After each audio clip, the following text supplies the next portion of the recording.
Estou feliz em saber que o número de advogados participando da Semana do Direito Digital vem aumentando a cada vídeo. Realmente é gratificante poder fazer parte disso. Já falei sobre direito digital, o que é, como essa nova área no Brasil, qual é a legislação vigente e suas aplicações, os deveres e os direitos de quem usa a internet. Hoje é dia de dizer qual é o dia a dia dos profissionais que trabalham com o direito digital, o que esses profissionais fazem, como eles fazem, com quem eles conversam, onde buscam informações, quem são esses clientes de fato. Hoje vamos desvendar um pouco do dia a dia do profissional do direito digital. Vou te contar como eu trabalho, com quem eu aprendo e como é trabalhar com o ramo do direito que é dinâmico, cheio de novidades.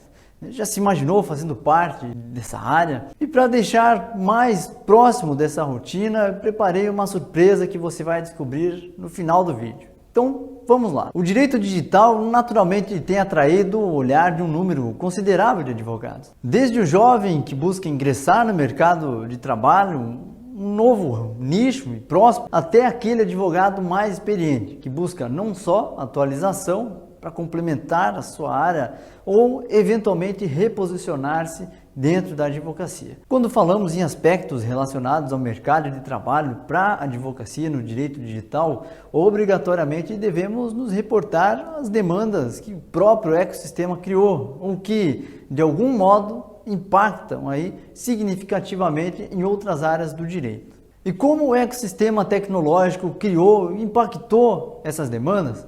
Bom, aqui podemos citar 3 exemplos que ilustram muito bem essas questões. Uma delas é a aprovação da Lei de Proteção de Dados, que impôs aí aos empresários o dever de atentar-se às suas previsões legais, que por sua vez instituiu a obrigatoriedade de um programa de conformidade, ou seja, alguém terá o trabalho de elaborar políticas de dados, atualizações de contratos, responder a eventos críticos relacionados a inúmeras exigências feitas pela lei.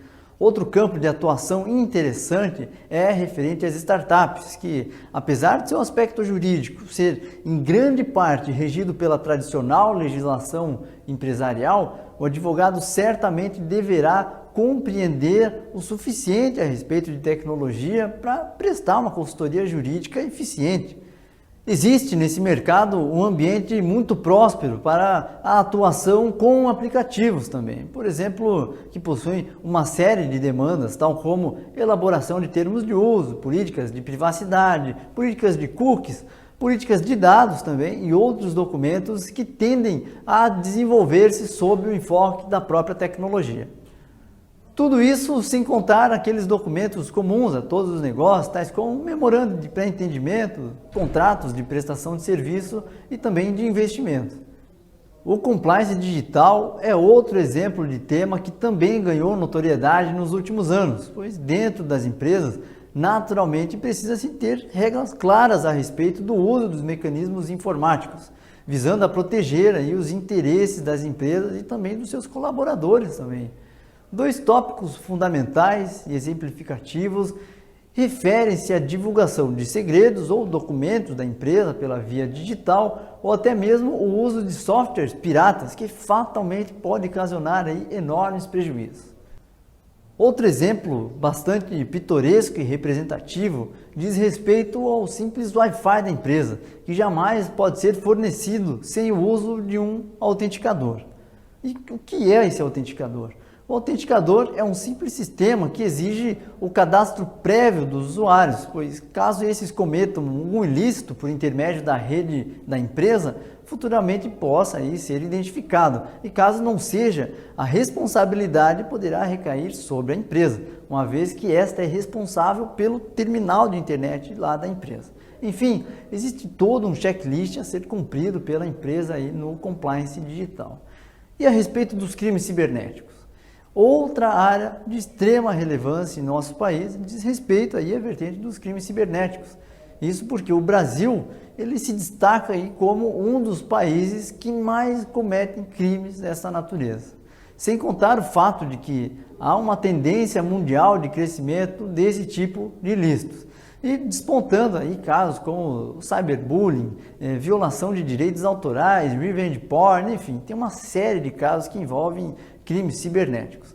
Segundo o Safernet, uma ONG que promove e protege os direitos humanos na internet, o revenge porn, ou essa divulgação de vídeo íntimo, ou vingança, chantagem a respeito de uma pessoa, é um dos atos ilícitos que mais cresce no ambiente cibernético, tendo um aumento gradual na ordem de 120% ao ano, e 80% dessas vítimas são mulheres. É complicado. E o que eu preciso saber para atuar nessa área? Atuar com o direito digital requer a compreensão e um domínio um pouco mais apurado no que se refere à incidência de aspectos tecnológicos dentro do direito. No campo empresarial, por exemplo, é indispensável conhecer a fundo a Lei do Marco Civil da Internet e suas regulamentações, a Lei Brasileira de Proteção de Dados, as normas de autorregulação de alguns segmentos e principalmente conhecer a tecnologia qual o serviço jurídico recairá, de modo a propor soluções que visam mitigar riscos para o empresário. Atuar com ilícitos ou cometidos na internet requer, ao menos, o domínio do básico a respeito de tecnologia, principalmente quanto à produção e preservação de provas eletrônicas, os registros de acesso e conexão e alguns outros conceitos presentes na Lei do Marco Civil. Importante também conhecer algumas ferramentas essenciais, como por exemplo, para identificar um provedor de conexão a partir de um IP fornecido dentro de um processo, ou até mesmo para você poder consultar o titular de um domínio, para saber quem é de fato o dono de um site. Funções que facilmente podem ser desempenhadas pelo advogado.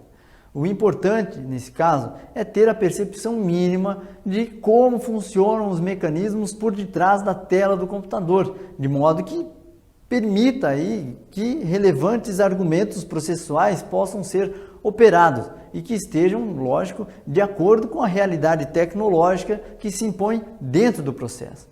É uma área com bastante detalhes que, como podemos verificar em precedentes do STJ, pode ensejar aí uma série de nulidades e o término prematuro de um processo que não atende aos requisitos básicos.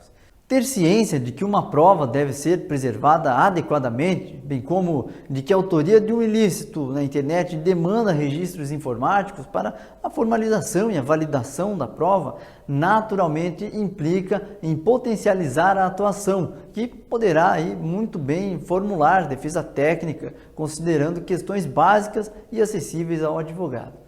Quanto à formalidade da autoria, é importante termos em mente que o cliente, o juiz, o advogado, eles não possuem bola de cristal para adivinhar quem está por detrás da tela do computador cometendo um ilícito. Isso eu já comentei aqui.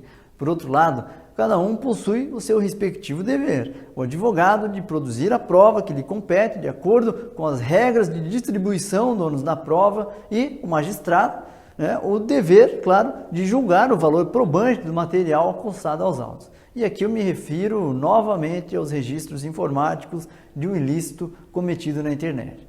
Aliar o conhecimento jurídico, o aspecto tecnológico, certamente maximizará a competência, como decorrência lógica, a eficiência do advogado, ao passo que, compreendendo alguns mecanismos básicos do direito digital, a atuação em qualquer área tende a se tornar não só mais segura, mas também mais efetiva em termos de tempo e escolha de qual instrumento processual você empregará em cada caso, ou a tese, a impugnação a ser defendida de acordo com a situação que se apresentar.